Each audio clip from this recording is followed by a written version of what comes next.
Your desire for more is really your desire for self.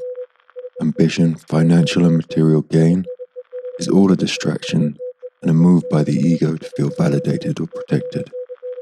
What knowing your true self will offer is a contentment that will see you losing your fears and separations from the world and others. You will recognize your divinity and know your own mind. Knowledge and understanding that has laid dormant inside you will be set free and flourish. We enshroud ourselves in armor that manifests in defense mechanisms, habits, and distractions.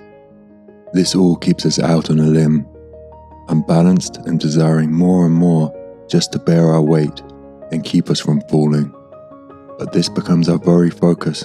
The promotion, the life-improving accessories, the delicious meal that will be all but forgotten after the last mouthful is consumed, can only distract us for so long before the need for more returns. We then need to drown out the echoes of the emptiness, vulnerability, and meaninglessness that this behavior ensures. For most, this will be achieved through distraction and reward, the creation of busyness and noise, the subtle reward feedbacks of habits like food, nicotine, and the numbing effects of alcohol and drugs, and the brief mollifying impact of social media.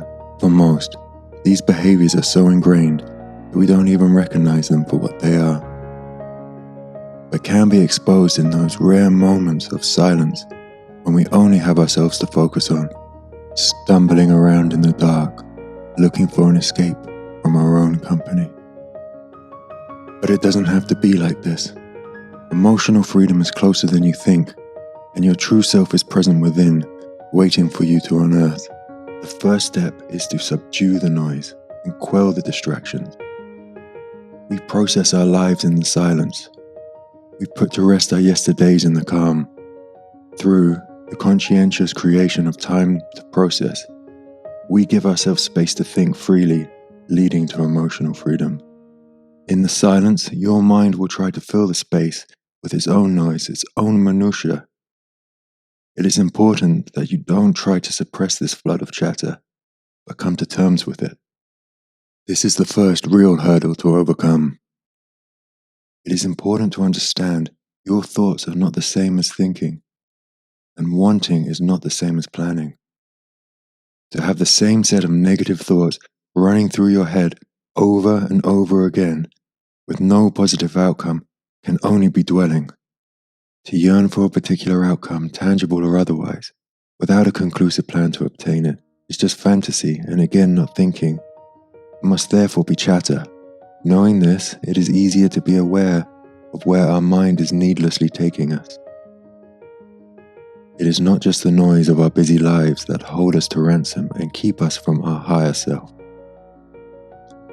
We bombard ourselves with constant stimulus. Not just the business of our lives, but the pressures we continually place on them.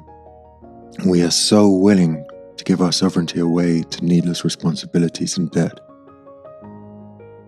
and allow ourselves to become beholden to external pressures in the form of addictions to food and narcotics, and stimulus like technology and social media.